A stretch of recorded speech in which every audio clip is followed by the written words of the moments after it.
What's up, guys? I'm the Teen Movie Critic. I know I haven't posted anything in a long time. I have no excuse for this, but I hope this makes up for it. So, I just got back from seeing Bumblebee. I was super pumped to see this movie. And I was a little bit cautious because, Transformers hasn't had the best... They haven't had the best movies recently. I mean, I'm not the type of guy who gets angry at movies. If I'm disappointed in a movie, I go, yeah, that was not that good, or that was a bad movie. And then I just brush it off, and then I move on. And that's not the case here because I loved this movie. This movie was so good. And I'm not fanboying here. This was a genuinely good movie. Now, the difference between this movie and Michael Bay's movies is that this movie had a sense of joy and almost a childlike wonder to it, and the plot makes sense, and that's a big difference between Michael Bay's movie and this movie. The plot makes sense, and also there's not that many Transformers. It mainly focuses on Bumblebee and two Decepticons. They're called triple changers. I think that's what they're called. They can transform from robot form to car or either a plane or a helicopter. And it didn't feel grim. It didn't feel gritty. It honestly felt like a feel-good movie, and that's what I felt when I walked out of this movie. I've walked out with a big smile on my face. And can I be totally honest with you guys?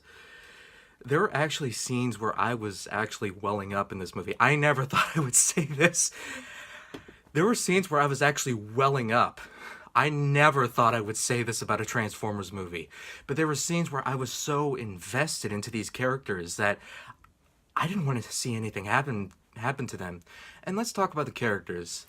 Especially Hailee Steinfeld. This might be my favorite performance of hers, and I think she is very talented. She is good at picking really good projects. And I also liked her in True Grit. Check that out if you haven't seen it. And also, I did like John Cena. He was not great. He was not terrible. I'm not saying he's like the next Brando, but for what he brought to the table, I think he did a good job. And he didn't feel like, oh, let's have a big celebrity and let's use that as a marketing strategy, and hopefully this movie will make millions of dollars because John Cena's in it. And also, Hailee Steinfeld's friend, Charlie Watson's friend, that's Hailee Steinfeld's character, he was actually pretty good. And, oh man, Bumblebee, I love you, man. He was great in this movie. I mean, he was so cute in this movie. That's all I'm gonna say. He was so cute in this movie. And we do get some other Transformers in this movie, like Optimus Prime is in it. I think Ratchet is in it.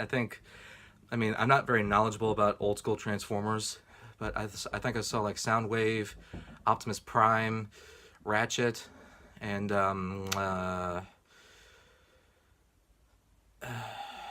that's all I can think of right now. And also, the action scenes were really good.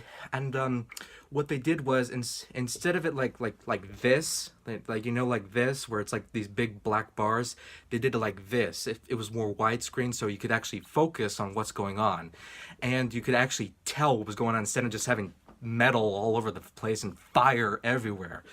And there are explosions in the movie, but it was more focused and not just just all over the place. Oh man, I love this movie. Do I have to nitpick about this movie? I really don't want to, but I did find one plot hole in this movie. Basically, the scene is Hailee Steinfeld, or her character Charlie Watson. I'm sorry, let me start again. Basically, Charlie Watson's mom is taking their dog to the vet in Bumblebee, and she's afraid something's going to happen or he's going to change into a robot. And so she's going in her moped to stop her, and she goes like, yeah, I'll drive, I'll take it to the vet. So they go, and I'm like, what happened to the moped? But that didn't bother me that much. So, okay, so I'm going to start a grading system. It's going to go from 0 to 5. 0 being, don't watch this movie and avoid it with your life. And 5 being, watch this movie before you die. Like one of those movies you should see before you die. I'm going to give this movie a 4.5 out of 5. Definitely check this one out. This is how a reboot should be done. It stays true to what it's like, and it brings something new, something creative, something fresh. This is what a reboot is supposed to be like. It has a lot of soul, some charm to it. It's something vulnerable. This is what a reboot should be. Take note, Hollywood, please. That's all for me, guys. As usual, hit the like button, and also if you liked it, hit the subscribe button and be sure to hit that bell, and I will see you at the next video.